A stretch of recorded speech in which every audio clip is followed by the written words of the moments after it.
de los últimos tiempos. Señales de los últimos tiempos.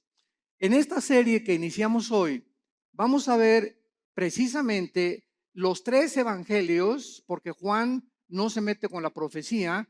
Vamos a ver Mateo 24, Lucas 21 y Marcos 13, que son los tres evangelios donde en estos tres pasajes el Señor Jesucristo es interceptado por sus discípulos después de estar viendo y maravillándose del templo que había levantado Herodes, y estaban con las piedras increíbles que valían con la moneda actual miles de dólares.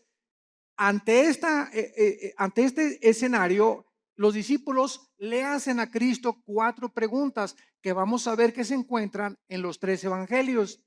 Y Cristo comienza a desarrollar las respuestas de estas preguntas a través de los tres evangelios. Ahora bien, ¿por qué en tres evangelios se encuentran las respuestas de Cristo? Porque haz de cuenta que nosotros vemos un choque. Entonces yo veo el choque de frente como periodista y escribo, pues le sumieron toda la defensa delantera al carro. Otro periodista ve el choque del lado derecho. Él va a escribir, pues le sumieron la puerta y llegó hasta la puerta de atrás el choque. Otro periodista lo va a escribir de la parte de atrás, porque él vio el choque de la parte de atrás. Entonces, cuando se juntan los tres reportajes ante un juez, ¿verdad? O ante un erudito en accidentes, se puede llevar a una conclusión de quién tuvo la culpa y cuáles fueron las causas de este accidente. Entonces, de esta manera, los cuatro evangelistas, que son Mateo, Marcos, Lucas y el apóstol Juan, tienen los relatos de la Biblia de diferentes formas. ¿Por qué? Porque no vemos todos con la misma perspectiva, ni oímos igual cuando nosotros escuchamos algún mensaje. Por ejemplo, cuando algún predicador predica, tú le dices, ¿de qué habla el predicador?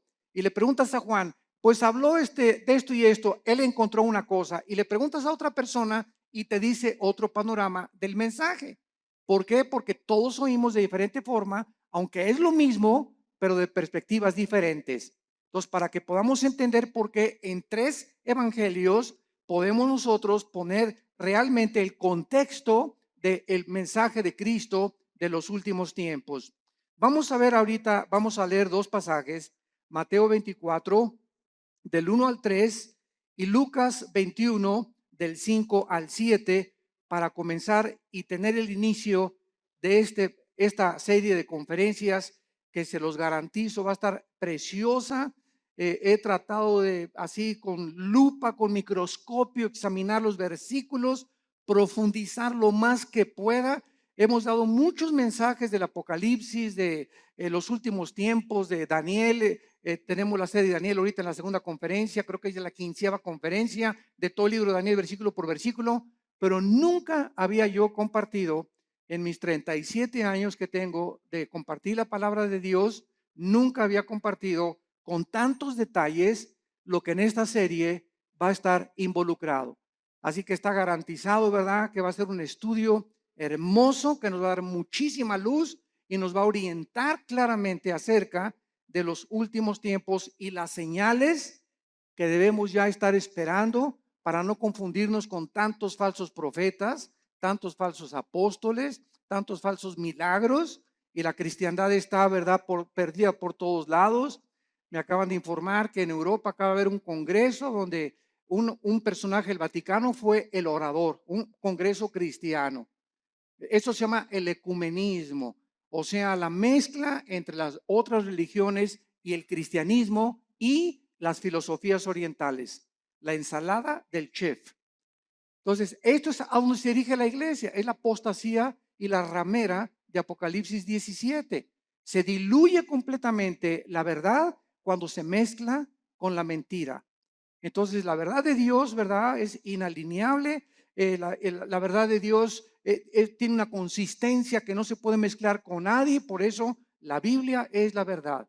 Y solamente en la Biblia podemos encontrar nosotros las respuestas verdaderas a lo que nosotros estamos buscando en la vida. En Mateo 24, versículos del 1 al 3, dice así: cuando Jesús salió del templo y se iba, Se acercaron sus discípulos para mostrarle los edificios del templo. Respondiendo él, les dijo: ¿veis todo esto? De cierto les digo que no quedará aquí piedra sobre piedra que no sea derribada. Y estando él sentado en el monte de los olivos, los discípulos se le acercaron aparte diciendo: dinos, ¿cuándo serán estas cosas? ¿Qué señal habrá de tu venida y del fin del mundo? Respondiendo él les dijo: mirad que nadie los engañe. Veamos ahora en Lucas capítulo 21, versículos del 5 al 7, la otra perspectiva de Lucas, de cómo oyó lo que Jesús dijo. Lucas 21 del 5 al 7. Y a unos que hablaban de que el templo estaba adornado de hermosas piedras y ofrendas votivas, dijo: en cuanto a estas cosas que veis, días vendrán en que no quedará piedra sobre piedra, que no sea destruida. Y le preguntaron diciendo: maestro, ¿cuándo será esto? ¿Y qué señal habrá cuando estas cosas estén para suceder? Lo primero que ahorita cualquier estudiante de la Biblia acaba de captar es que son preguntas diferentes. Y vamos a ver que hay 4 preguntas, hay otras en Marcos, pero unas están relacionadas con la destrucción del templo. Esto es muy importante. Vamos a comenzar ya a explicar esto. 2 preguntas están relacionadas con la destrucción del templo y 2 preguntas están relacionadas con las señales antes de que Cristo regrese. Entonces, el Señor Jesucristo estaba en el templo el día antes de su muerte, todo el día, y antes de su arresto. Y los líderes religiosos de Israel en este momento no dejaron un solo minuto en atacarlo, en lanzarle preguntas capciosas. Y aquí ya estaba completamente determinado que los líderes de Israel rechazaron completamente al Mesías. Y al finalizar este día, algo quedó muy claro: Israel rechazaba a Jesucristo como el Mesías. Y después de abandonar el templo, entonces él anuncia lo que acabamos de leer. Ven este templo tan hermoso que adoran todos y estos edificios tan hermosos. Yo les digo que van a desaparecer y van a ser destruidos. Ahora, esta catástrofe de la destrucción que Cristo estaba profetizando, ¿cuándo se llevó a cabo? Esta respuesta fue 70 años después de Cristo, cuando Vespasiano, el emperador romano, envía a Tito, su hijo, general romano, y sitian Jerusalén y no dejan piedra sobre piedra. Esta consecuencia de la destrucción del templo era por el orgullo de los judíos, que estaban completamente ensoberbecidos por la belleza arquitectónica de ello y por haber rechazado al autor de la salvación y no la construcción externa que ellos comenzaron a adorar. Veamos entonces estas 4 preguntas, porque los discípulos quedaron desconcertados cuando Cristo dijo: el templo será destruido. ¿Cuándo será la destrucción del templo? Pregunta número 1. Esta la hace Mateo, la hace Marcos y la hace Lucas. La segunda pregunta: ¿cuál será la señal de la destrucción del templo? O sea, primero, ¿cómo será la destrucción del templo o cuándo? Y segundo, ¿hay alguna señal para que sepamos que el templo va a ser destruido? Estas preguntas están relacionadas con el templo, como lo vimos anteriormente. Y la tercera y la cuarta es: ¿cuál será la señal de tu regreso? Esta pregunta la hace Mateo y la hace Marcos. Dinos una señal de cuándo vienes, Jesús. Y la cuarta pregunta: danos una señal de que estamos en los últimos días, de que nos encontramos nosotros ahora en esta generación. Y estas preguntas, como dijimos ya, están divididas en los 2 grupos. Las primeras 2 relacionadas con la destrucción del templo que tuvieron lugar después de la primera venida de Jesucristo hace 2000 años. Entonces, las primeras preguntas son relacionadas después de que Cristo murió, y las otras 2 se van a cumplir antes de que Jesucristo regrese. Pero noten ustedes en Mateo 24, antes de que Cristo diga cualquier señal, esto es asombroso, la advertencia que les hace. Antes de contestar las preguntas proféticas, hace una advertencia a Jesucristo. Mateo 24, versículos 4 y 5. Respondiendo Jesús les dijo, miren que nadie los engañe. O sea, él no responde ninguna de las 4 preguntas todavía. Lo primero, antes, esto es importante, de responderles las preguntas, hace una advertencia. Miren que nadie los engañe. Porque vendrán muchos en mi nombre diciendo, yo soy el Cristo, y a muchos engañarán.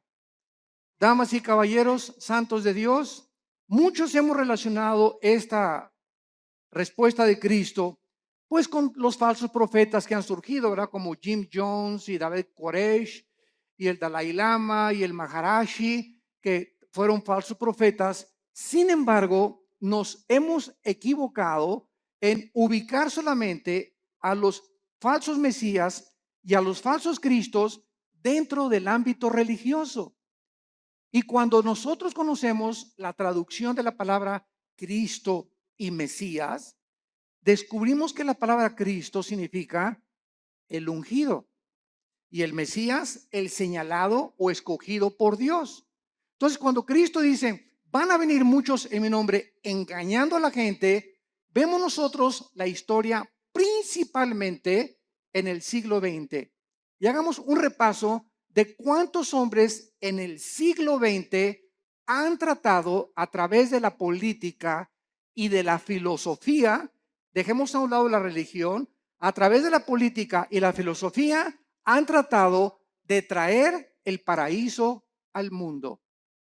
Han tratado de volver a restablecer un sistema de gobierno o una ideología en la que esa es realmente la solución para los problemas del mundo. Tenemos a Carlos Marx, que quiso traer el paraíso o el éxito a través de la lucha de clases, de que si la proletariado vencía a la burguesía, entonces la sociedad iba a vivir igualitariamente, equitativamente, y se iba a acabar la pobreza y se iban a solucionar los problemas, porque el problema desde la perspectiva de él era traer el paraíso, traer una nación o un sistema o una ideología, que es la ideología marxista-leninista, para solucionar los problemas del mundo.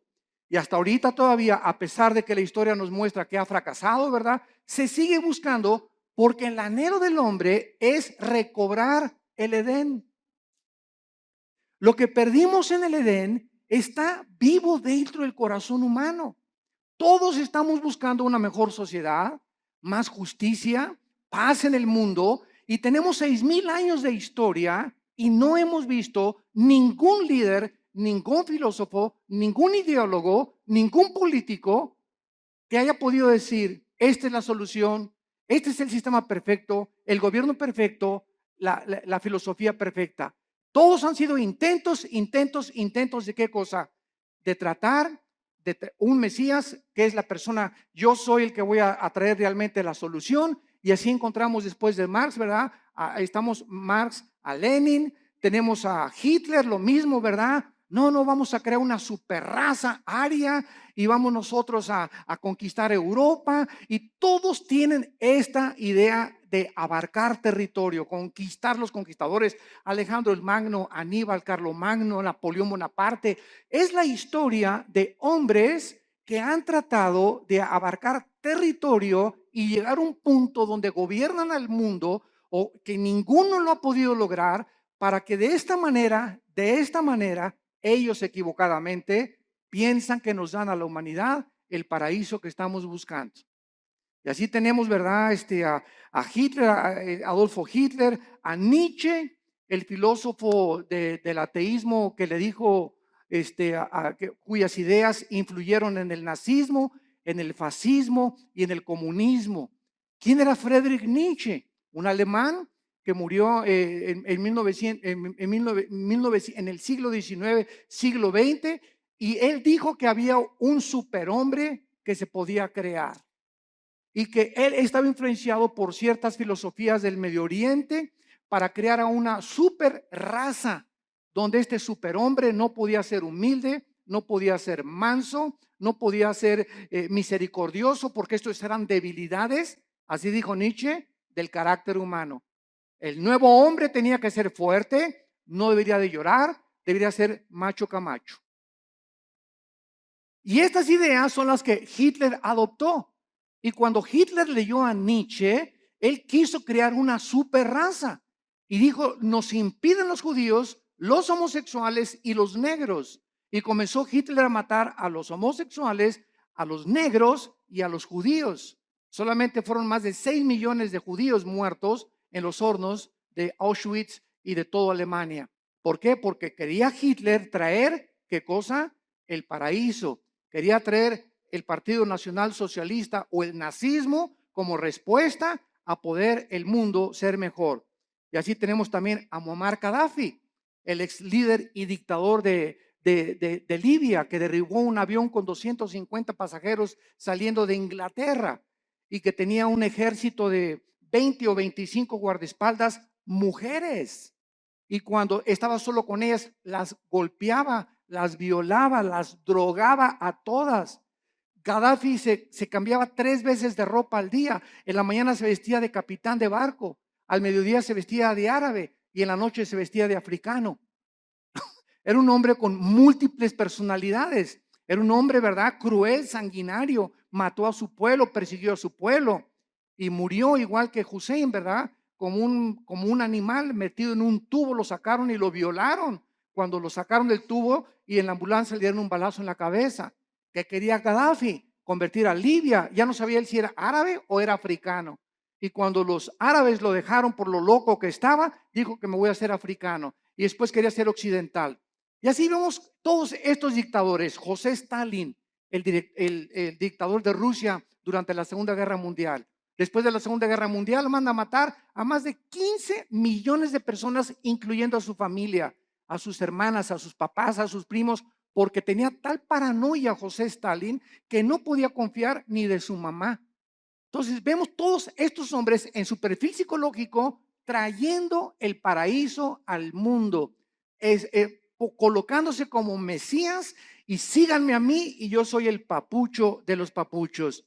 Y así tenemos, ¿verdad? Al Maharishi, también los filósofos orientales, el Maharishi que cuando los Beatles, el famoso grupo inglés, en los 60 a principios de los 70 viajaron a la India. John Lennon viajó a la India y allá conocieron al Maharishi, las filosofías orientales. Y cuando John Lennon regresó de la India, trajo la marihuana a Inglaterra. Y entonces comenzó a publicar así como si fuera un chiste. Fumamos marihuana. Y en la época de los 60s y los 70s, no, el 80% se calcula de los jóvenes en el mundo, en Europa y en América, le entraron a la Verde y a la Golden de Acapulco, a la marihuana. Era un mundo, ¿verdad?, donde la marihuana era lo más normal en esa época de los 60s o de los 70s. Entonces, ¿por qué? Porque el Maharishi dijo, al llegar a Los Ángeles, Dios está llegando a Los Ángeles. Y él fue el que le dijo a John Lennon, porque John Lennon, una semana antes de que lo asesinaran en su edificio en Nueva York, John Lennon dijo a los periodistas, una semana antes, yo soy más famoso y más grande Mesías que Jesucristo. Y a la semana lo asesina un loco, ¿verdad?, que venía de Hawái, que dijo que oyó unas voces que no entendía por qué. Él nunca había matado a nadie, que le decían las voces, mata a John Lennon. Y fue y lo mató. Vemos nosotros la obra de Satanás, ¿verdad? Y cómo Dios se hizo un lado ante un hombre que lo estaba retando y estaba diciendo que era mayor que su hijo Jesucristo. Y así tenemos a Jim Jones, que se llevó a 900 personas a la Guyana, 1978, junto a Venezuela en la Guyana. 995 personas les da a beber veneno con Kool-Aid, porque les decía que iba a venir la Tercera Guerra Mundial y que era mucho mejor morirse que poder que seguir viviendo, y todos se bebieron el veneno. Llegaron y encontraron a todos boca abajo, ¿verdad? 995 personas que este hombre las engañó y les dijo que él era Dios, que él era un Mesías. Cuando llegaron a la Guyana les dijo a los esposos, sus esposas son mías. ¿Quién, te preguntas, en sus 5 sentidos puede entregarle su esposa a un loco? o para que se le entregues tienes que estar igual de loco o más loco que la persona que te la pide. Entonces, vemos que esto es posible en la naturaleza humana, que se llega a un grado donde se pierde completamente la coherencia, la racionalidad, la inteligencia, la lógica, y así encontramos cantidad de líderes que tienen un harén de 4 o 5 muchachas, y las muchachas están convencidas que él es el Mesías, como Charles Manson, el que mató a Sharon Tate, la esposa de Roman Polanski, en Los Ángeles, California, que comenzó Charles Manson a tener un ejército de muchachitas, se dormía con todas, y un día se levantó y dijo: tenemos que matar a una persona. Fueron a la casa de esta famosísima artista china Sharon Tate, la cuchillaron, estaba ahí embarazada, y pusieron puercos con sangre en las paredes. Claro que está ahorita en la cárcel, ¿verdad? Se tatuó aquí la suástica de Hitler, la tiene tatuada Charles Manson, y verdad, pues está completamente loco. Lo mismo él quería establecer el paraíso con ese grupo de personas. Jim Jones quería establecer el paraíso allá en la Guyana, y todos estos hombres han tratado de decir: nosotros tenemos la solución, y solo hay un hombre que dijo: yo soy el camino, la verdad y la vida. Un solo hombre ha atrevido a decirse: yo soy el camino, y lo ha demostrado con su vida, con su muerte y con su resurrección. Miren que nadie los engañe, porque vendrán cantidad de personajes políticos, en el ambiente artístico, en el ambiente filosófico, en el ambiente religioso, ideológico, que van a traer disque soluciones y nuevas ideas para convencerlos que debemos de seguirlos a ellos, y a muchos engañarán.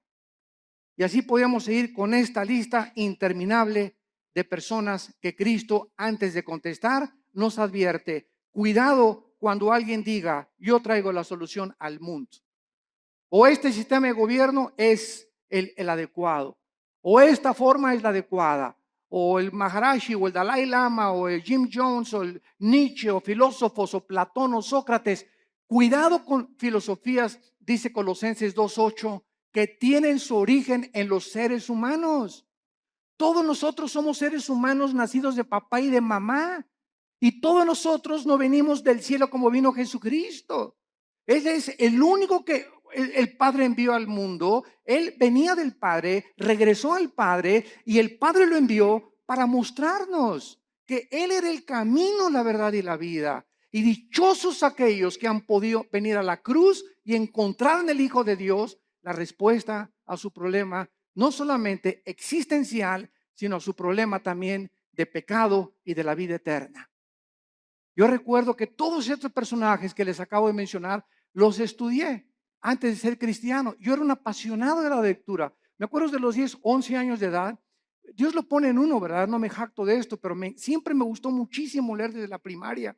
Y me encontraba, la directora me hablaba: ¿qué estás leyendo? Le decía: estoy leyendo las obras de Shakespeare, estoy leyendo Hamlet, estoy leyendo esto, Los tesoros de la juventud. Siempre me gustó mucho leer, y a los 12 o 13 años me apasionó todo lo que era la ideología y el marxismo y el leninismo y todas las filosofías orientales y los líderes religiosos y Mahoma y Buda, etcétera, etcétera.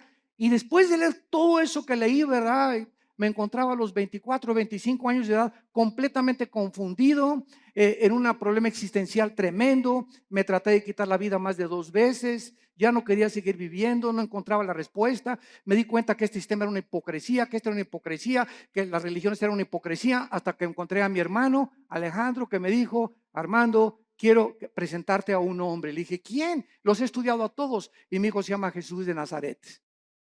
Le dije: mira, de religión, inmediatamente lo ligué con la religión. No me hables de religión, le dije a mi hermano. Y mi hermano me contestó, Alejandro, que es pastor también, me dijo: no te vengo a presentar ninguna religión, te vengo a presentar un hombre, el único en la historia que ha dicho que es la resurrección de la vida, y el único que puede entrar a tu vida porque está resucitado y su tumba está vacía, y puede cambiar tu manera de vivir y darte una nueva orientación, un nuevo enfoque, una nueva perspectiva, verdaderamente para que descubras el propósito y la razón de tu vida. Y pues comencé a estudiar la Biblia. Y me acuerdo un día, ¿verdad? En 1974, caí de rodillas a las 5:30 de la mañana y le hablé a mi hermano Alejandro: y ven por mí, llévame con ese misionero que te habló de Cristo. ya no puedo. Y me acuerdo que en 1974 a las 5:30 de la mañana estaba en la oficina de este misionero bautista norteamericano, caí de rodillas. Él mostraba la Biblia, la paga del pecado y la muerte, la vida eterna es de Jesucristo. Y cuando me comenzó a enseñar así la Biblia, sentí, ¿verdad?, como que saltaban las páginas, y al ver así la Biblia, como que las letras se salían, y sentí algo que nunca había sentido, y sentí una convicción de pecado, de lo sucio que estaba y de lo endemoniado que al gadareno haber sido Pinocho junto con los que yo traía, que caí de rodillas llorando y le dije: Señor, perdóname, si tú eres el Cristo y eres la razón por la cual yo nací, y realmente tú tienes la respuesta a mi problema existencial, te prometo que te sigo con todo mi corazón. Y en ese momento yo había llegado al final de mi búsqueda. Ya no tenía a nadie a quien buscar. Lo que realmente, el vacío que tenía yo, el vacío que han tenido todos esos líderes, el vacío que existe en la gente, es el vacío que solo Jesucristo puede llenar en tu vida y en tu vida y en tu vida. No hay nadie más, ni sigas buscando más, porque vas a seguir una búsqueda completamente vacía y completamente que no te va a satisfacer jamás. Cuando tú llegues a Jesucristo, has llegado al hombre que realmente tiene las respuestas a tu problema de dónde venimos, quiénes somos y a dónde nos dirigimos. Y es maravilloso, ¿verdad?, cuando estudiamos a Jesucristo, que venimos a estudiar una persona que nos da respuestas que trascienden completamente la lógica y la inteligencia humana. Y precisamente como él dijo: mis pensamientos no son vuestros pensamientos, ni mis caminos son vuestros caminos. Al venir a la Biblia nos estrellamos, chocamos con la mente de Dios, porque no es nuestra mente. Y por eso el hombre natural, como dice 1 Corintios 2, no entiende las cosas de la Biblia. Y llegan por acá y, ay, ¿por qué tanta sangre? ¿Y por qué Dios mandó matar a los cananitas? Y aquí hay una contradicción. Y aquí hay esto. ¿Por qué? Porque en su mente, en su actitud, no están buscando la verdad. Están tratando de encontrar errores que existen en su limitación intelectual. Entonces, el problema no es el problema de Dios. El problema es el problema de nosotros, que somos como caracoles, como garbanzos, como renacuajos comparados con la inmensidad de la mente de Dios. Y que si vamos a comenzar a caminar con Dios, tenemos que caminar de rodillas detrás de Él, de rodillas. No se puede, dicen que la puerta al cielo es una puerta chaparrita, porque solamente entran los que se arrodillan. Pero si quieres entrar parado, te vas a estrellar, porque es la soberbia intelectual del ser humano la que le impide poder encontrar la verdad. Y fue la razón por la cual los líderes de Israel rechazaron a Jesucristo. Este viene a cambiar nuestra religión. Este viene a amenazarnos. Es una amenaza. Tenemos que eliminarlo, porque si no, no podemos nosotros seguir estableciendo el paraíso a través de las religiones. Y las religiones, todas las religiones, conducen a la muerte, porque el cristianismo no es una religión, es una relación personal, viva, dinámica, orgánica, con alguien que vive en este momento y que quiere entrar a tu vida. Muy bien.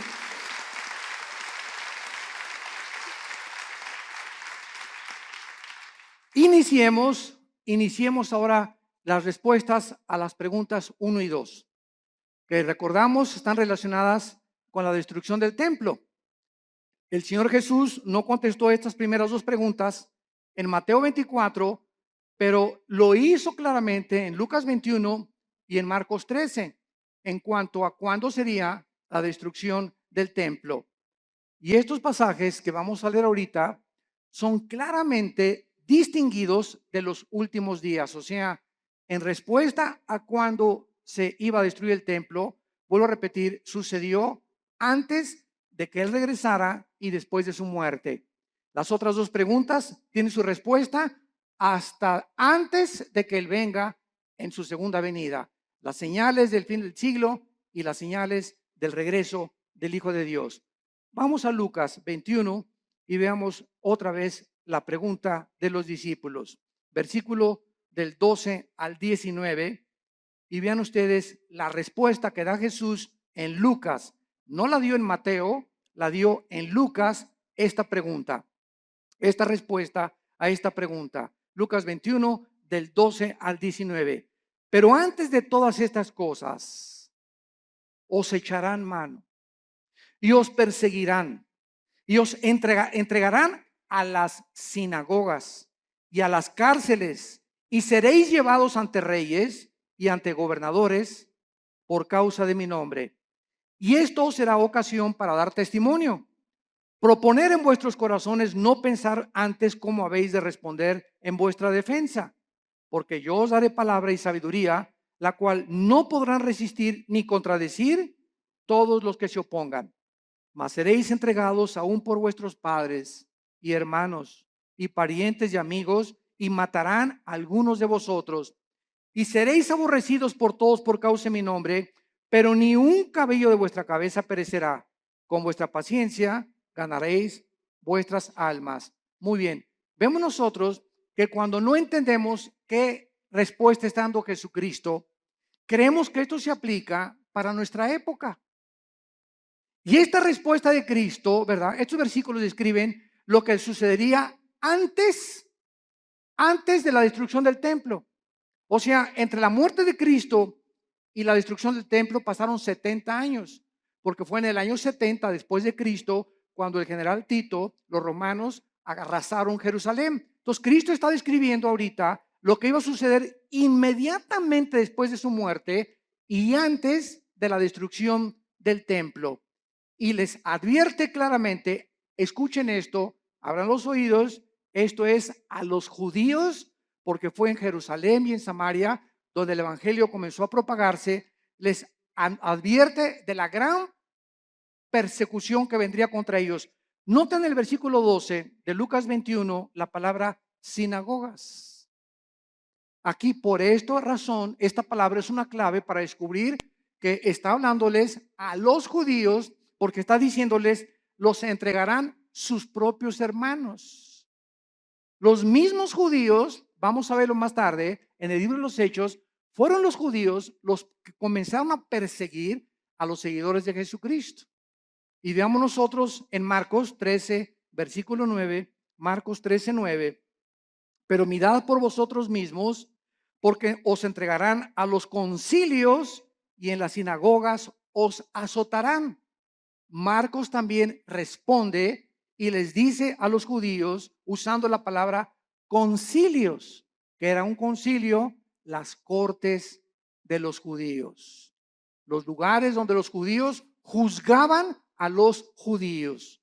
Entonces, tanto Marcos como Lucas está diciéndonos, ¿verdad?, que antes de la destrucción del templo, ellos iban a ser perseguidos. Veamos rápidamente esto en el libro de los Hechos. El apóstol Pablo fue llevado ante Félix, el gobernador romano, para ser interrogado. Hechos 23 y Hechos 24. Y después Pablo apeló para ir al César. Hechos 25. Después de la destrucción del templo, los judíos continuaron siendo perseguidos, los judíos, por muchos siglos. Pero miles de judíos se convirtieron a Cristo durante los primeros siglos. Veamos rápidamente algunos ejemplos. Hechos 2:41. Así que los que recibieron su palabra, está hablando de los judíos, fueron bautizados y se añadieron aquel día como 3,000 judíos convertidos inmediatamente después de la resurrección.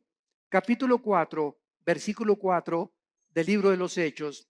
Pero muchos de los que habían oído la palabra creyeron, y el número de los varones era como 5,000. De 3,000 se agregaron 2,000 más conversiones de los judíos.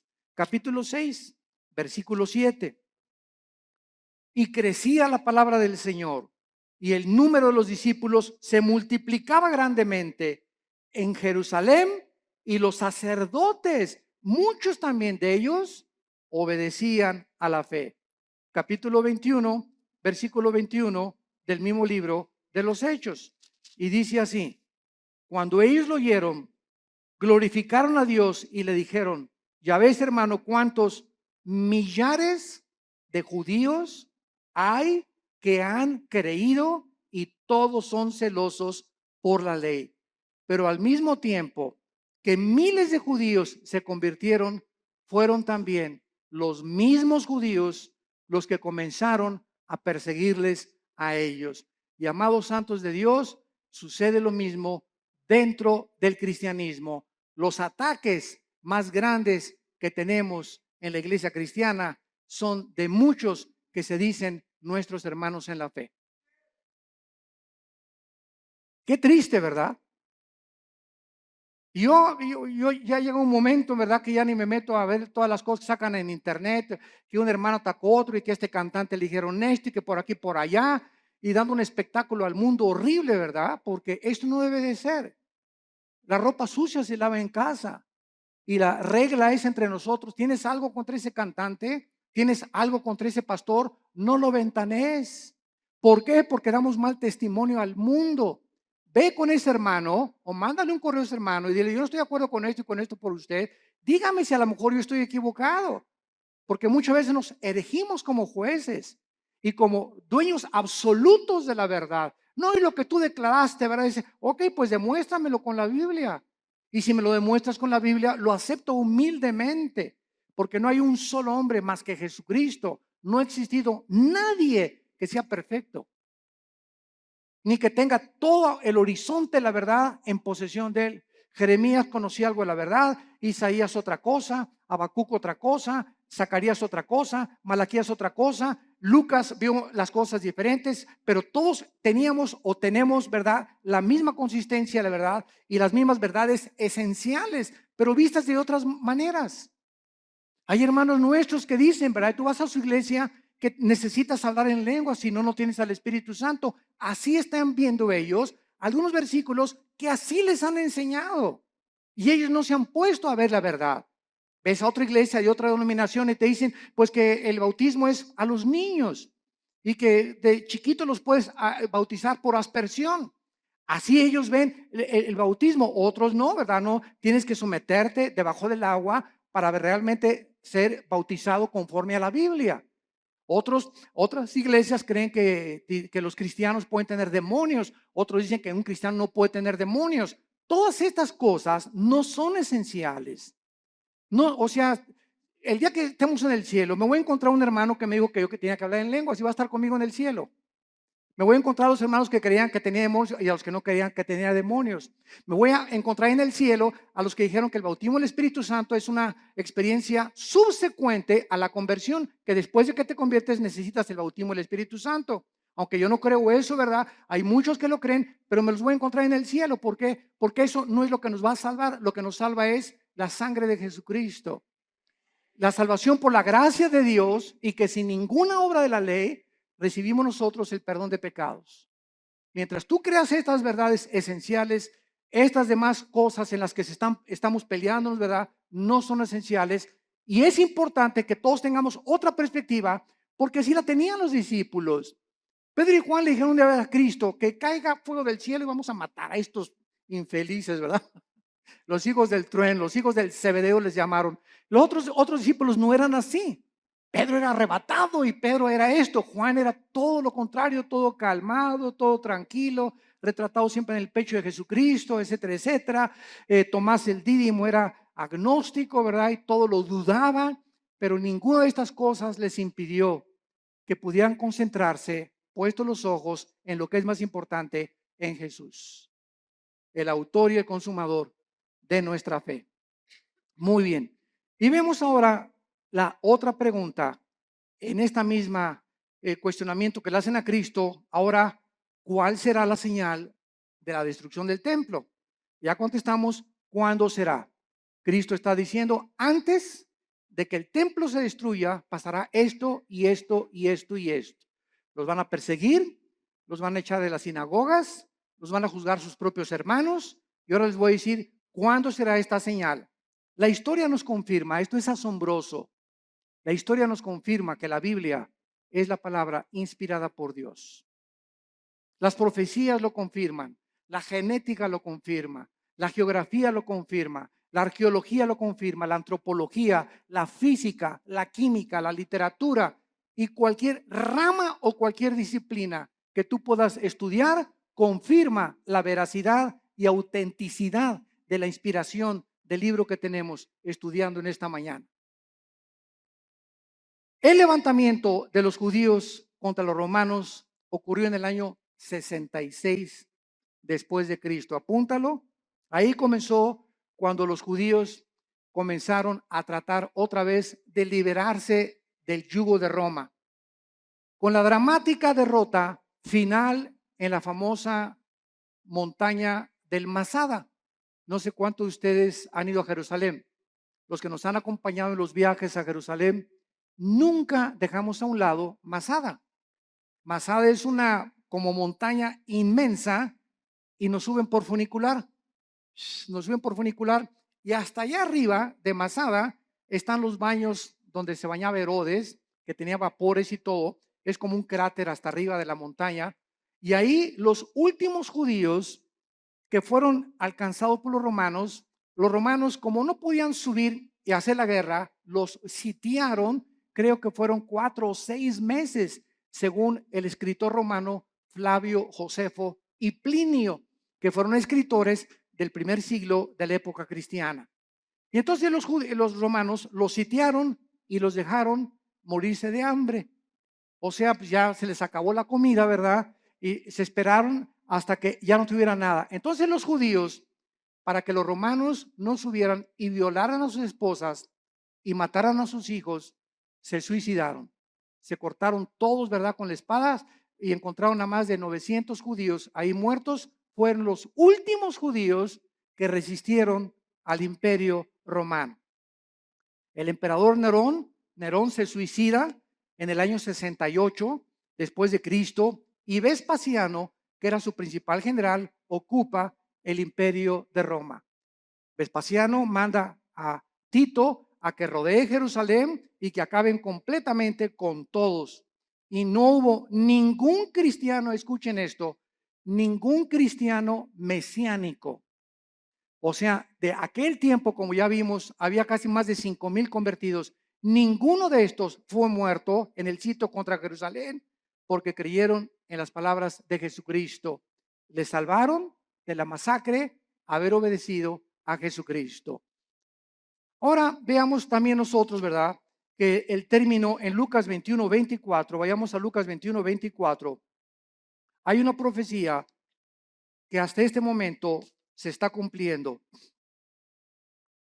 Y el escritor romano Flavio Josefo, como citamos anteriormente, escribió que casi 100,000 judíos fueron tomados como esclavos y vendidos en varios lugares dentro del imperio romano. Son los que cuando sitió Jerusalén Tito sobrevivieron y fueron casi 100,000 judíos, y entonces vino lo que se llama la diáspora, ¿verdad? Los mandaron a todas partes del mundo en los 5 continentes.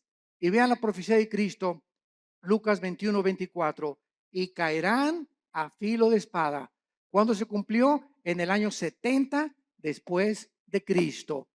Y serán llevados cautivos a todas las naciones. Se cumplió después del año 70 hasta 1948 que se independizó Israel. Y andas ahí buscando a Nostradamus. ¿Qué dice Nostradamus? Jesús, María y José y el burrito que los acompaña.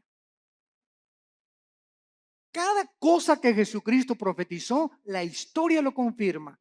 Y escuchen esto, y Jerusalén, esto es asombroso, será hollada, o sea, pisoteada por los gentiles hasta que los tiempos de los gentiles se cumplan. El tiempo de los gentiles, esto es muy importante para los estudiantes de la Biblia. El tiempo de los gentiles designa un periodo en el cual los imperios no judíos, los imperios mundiales, tendrían el poder o el control de la nación de Israel, y comenzó el tiempo de los gentiles en el año 586 antes de Cristo, cuando el rey Nabucodonosor invade Jerusalén y se lleva al exilio a miles de judíos. Desde el año 586 hasta 1948, para ser exactos, el 14 de mayo, la nación de Israel, después de casi 2000 años de haber sido dispersada por todos los continentes para que se cumplieran las palabras de Jesucristo, ante los ojos expectantes del mundo, se reúne Israel y el 14 de mayo se declara la libre nación soberana independiente de Israel. Ninguna otra nación en el estudio de la sociología, en el estudio de la historia, en el estudio de la antropología del ser humano, en ninguna otra nación, ni tribu, ni lengua en la historia del mundo sucedió lo que sucedió con la nación de Israel. Ahora entendemos nosotros los estudiantes de la Biblia cuando nos preguntan, ¿y por qué Israel? Y ahí viene la envidia. ¿Y por qué este trae este carro? ¿Y por qué este trae esta casa? ¿Y por qué? Y la envidia nos corroe y la envidia siempre está, ¿por qué no tengo yo lo que esa persona tiene?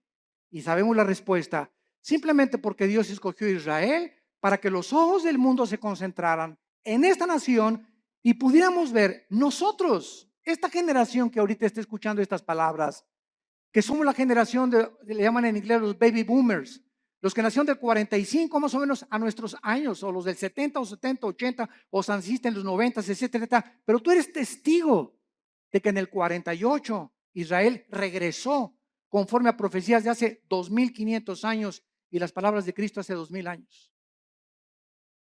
Entonces, esta es la razón por la cual Dios escogió a Israel, no porque sean más inteligentes, ni simplemente para que se concentraran las profecías de los últimos tiempos y nosotros, los estudiantes de la Biblia, los que estamos buscando qué tiempo estamos viviendo y en qué generación nos encontramos y cómo debemos de vivir en estos tiempos, ver que Israel es el termómetro de Dios.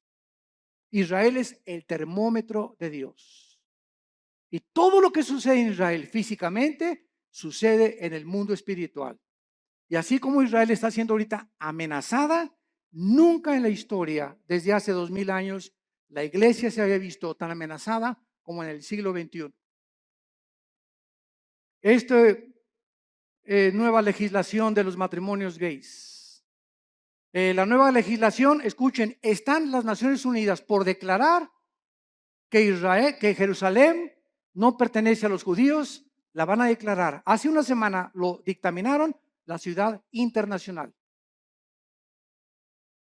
Les van a quitar a los judíos Jerusalén. El Papa acaba de reconocer, Francisco acaba de reconocer a Mahmoud Abbas, el líder del grupo terrorista más grande en el Medio Oriente después de ISIS, que es el ángel de la paz. Y que merecen tener un Estado palestino. Entonces, están pasando cosas en el mundo que dicen, no es posible que esto suceda. Y por si fuera poco en México, se nos escapa el Chapo Guzmán. Y todavía para rematarle, ¿verdad? Corren al pobre del Piojo Pérez. Herrera, digo. Están pasando tantas cosas, ¿verdad? Tanto en el ambiente deportivo, cuando el ambiente dices, no es posible, no es posible, no es posible, esto es posible. Y cosas así, ¿verdad? Yo recuerdo en 1960, 70, cuando declararon a Yasser Arafat el Premio Nobel de la Paz.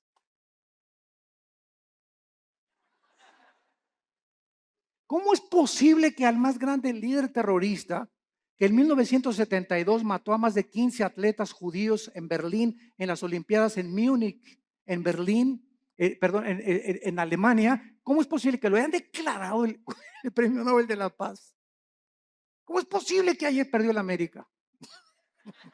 Es otra cosa, ¿verdad?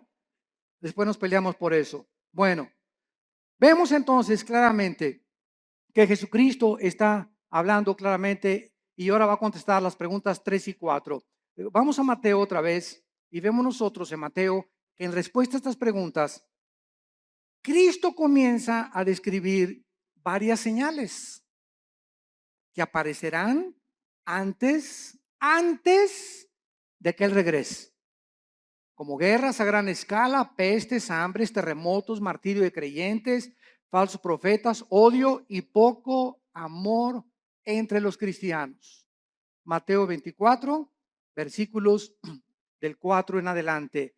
Respondió Cristo, mirad que nadie los engañe. Ya vimos esta advertencia detenidamente. porque vendrán muchos en mi nombre diciendo yo soy el Cristo. Oirán de guerras y rumores de guerras. Aquí nos detenemos rápido. Todo esto lo vamos a examinar con muchísimo detalle.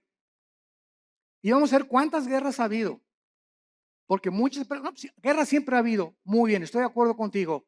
Pero nunca hasta el siglo XX se formó la primera guerra mundial. 1914-1917. No fue hasta el siglo XX. Y años después, en 1939 al 45, la Segunda Guerra involucra a las naciones del mundo. Y de la Segunda Guerra Mundial a nuestros días, que se formó la famosa Naciones Unidas para tratar de impedir bombas atómicas como las que soltaron en Hiroshima y en Nagasaki en 1945, ha habido más de 350 revoluciones y golpes de Estado. Y ahorita el mundo se encuentra al borde de una guerra nuclear. Con nuestra tecnología y nuestros estudios científicos y el ateísmo y toda la soberbia del hombre, nos encontramos al borde de nuestra propia autodestrucción. Y si no lee el periódico de ahorita, el Reforma, el de mañana, que ya comenzó la Guerra Fría, Rusia está mandando aviones bombarderos rodear Canadá y Estados Unidos. Estados Unidos mandó hace 2 semanas 235 tanques a Ucrania y a Crimea. Están mandando ahorita F-16 y F-22 también a Europa, porque creen que realmente Putin va a tratar de apoderarse de Estonia, de Eslovenia, de Lituania, para poder conquistar todo el sur de Europa y comenzar a expandir su poderío. Y como Putin apoya a Irán, y detrás de ellos está la China, y son los 3 principales miembros del Consejo de Seguridad de las Naciones Unidas, el mundo se encuentra ahorita bajo estas 3 naciones. Estados Unidos es un cero a la izquierda ya completamente. Europa no puede intervenir porque el gas de Rusia, que provee el 65% a Europa, dependen del gas, dependen del petróleo del Medio Oriente. Y en el Medio Oriente, Irán, Rusia y China se encuentra ahorita la amenaza contra el mundo occidental, Europa y las Américas. Hay un vacío de liderazgo en el mundo. Una vez que Estados Unidos ha caído, ya no va a haber ninguna nación que defienda a otra. Queda la OTAN, la Organización de Países del Atlántico del Norte, para defender a algunas naciones. Las que no están en la OTAN no tienen con qué defenderse.